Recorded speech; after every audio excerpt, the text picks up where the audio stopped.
Hi everyone, I'm Danny Lacey and this is the Diary of an Entrepreneur. Episode 1, Entrepreneurship, are you absolutely sure? The idea behind this episode is to talk about entrepreneurship. My background is I've been self-employed, I've been a freelancer pretty much since I left school, so I'm used to the monthly battles that a self-employed person goes through. Am I going to get enough money by the end of the month to pay my bills, my rent, or to pay my parents for the rent and utilities, or whatever it might be? I know what that struggle feels like, and my mind is used to that process. I know what it feels like, and I know what I have to do to achieve the financial successes every month, and I class a financial success as being able to cover my expenses, my living expenses, as well as the kind of mental challenges that come with having to go out there and find the work to feed you and your family, or you and your loved ones. So this episode is pretty much all about that being an entrepreneur, being a business person comes with a hell of a lot of baggage and stress. So if you've not been in that world for very long, if you're on the payroll and you're at a company that you're not particularly fond of and you've been there for years and you're thinking you could do a better job, and now you want to go out into the world and actually build your own business off the back of that because you think it'll be great and what a challenge and wow, everybody else seems to be doing it. I want this episode to kind of prompt you to stop and think about it for a second before you take action, because entrepreneurship and running a business is not for everybody. The stats are stacked against you. The odds of you succeeding are very, very, very small. The majority of businesses fail in the first year to 3 years. So you've got to think about whether or not you want to be a part of that statistic. That's not to say you're not going to be successful. It's just about stopping for a minute and thinking about it. I'm from the kind of filmmaking background, so a film can take 2 to 5 years to write the script, do the produce the film, get the film off the ground, film it, edit it, distribute it, and to finally get it out to a cinema. 5 years. Do you want to dedicate 5 years of your life to this project, which is pretty much what entrepreneurship is? So there's the financial side of being an entrepreneur. You leave your job, suddenly you're on your own. The money's not going to come to you. You've got to go and get it. You are now a salesperson, Do you want to be a salesperson? Are you good at communicating and networking and getting out there and making things happen? Think about that. Yes, you might take a client with you if you leave your current business, but that's not going to be enough. That's going to be too many eggs in one basket. So you need to think about how you're going to grow that business, take it to the next level, and get new clients. And that involves sales. Even though I'm CEO of the company, I'm a glorified salesperson. My job is to bring business in and to acquire new clients, as well as leading the company and taking it up to the next level.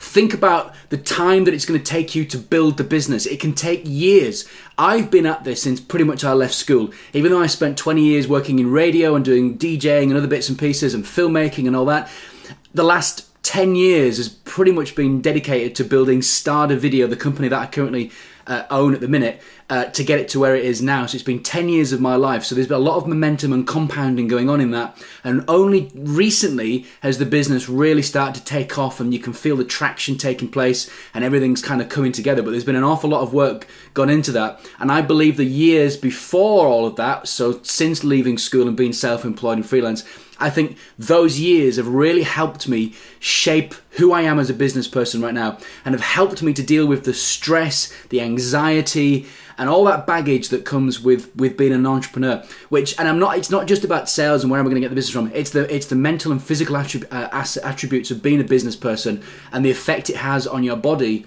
and being able to deal with that. So the life is short, so choose your battles wisely is what I would say. Instead of just running out there and deciding that I've come up with this great big idea and I'm going to throw everything at it, I'm going to get bank loans, borrow money here, there and everywhere, leave my secure job. Think about that for a second. Just go and find somebody who's in that industry or who's running a business and get their advice before you leave your job and then start throwing loads of stress and anxiety at you that your body and your mind just isn't used to at that moment in time. If you are self-employed and have been self-employed for a while, working from your spare bedroom at home, and you're now looking at taking that next level up and employing your first member of staff, taking on new officers, etc., etc., do lots of planning first. It's great to go running in there guns blazing, but it could collapse around you. What's the rush? What's the need to get out there and do that? If you've got a new client that's coming who's spending a fortune with you, and means you have that kind of those financial resources available, then great, go and do that. But make sure you're getting advice. Make sure you're thinking about all the mind, the mental and physical asset consequences of doing that, because it's stressful. When those clients leave you, and it happens, you will win clients and you will lose clients. You need to be prepared for that. And again, it's very much a kind of mental game that you have to play with yourself to deal with this, because the stress and the anxiety can actually slow you down and affect the way you run business. And so think about that. It's very, very, very, very, very important. Are you doing what you love doing as well is the next big question. I love what I'm doing. I'm a filmmaker at heart, so I'm running a video production business, and we're technically making little corporate films. So it's something that is dear to my heart, and it's something that I enjoy going to work doing. It's not just a random idea that I've come up with and now I'm living with it as I'm growing this business. I'm doing something that I really enjoy doing. I enjoy working with people. I enjoy mentoring and coaching and nurturing talent, and that's exactly what I'm doing at my video production agency. So think about that as well. And think about staff versus self-employed versus freelancer. Those are all the options that are available to you. If you like the security of a regular wage every month, then staff obviously is the way to go. Are you in the right job? You know, you might want to leave the job to set up a business, but do you actually? Is it just the fact that you're in the wrong kind of job, working for the wrong kind of people? So look at those first before you go running into the whole entrepreneurship side of things.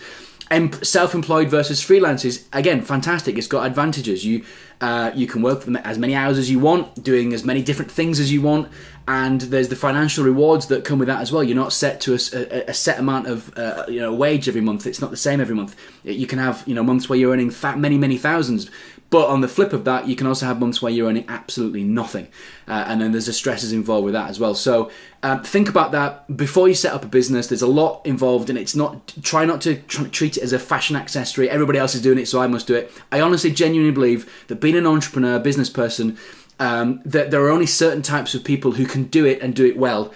There are those that have a go, fail, and then end up miserable for years as they try and rebuild their lives because they put everything into it, like loans and all that kind of stuff. Personally, I try and avoid getting into any kind of debt in the early stages. Avoid like the plague. Beg, steal, and borrow in the early phases.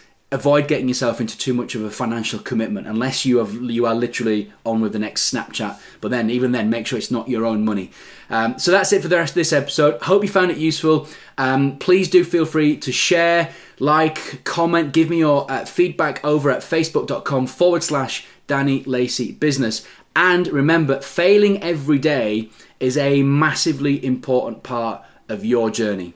And choose your challenges wisely.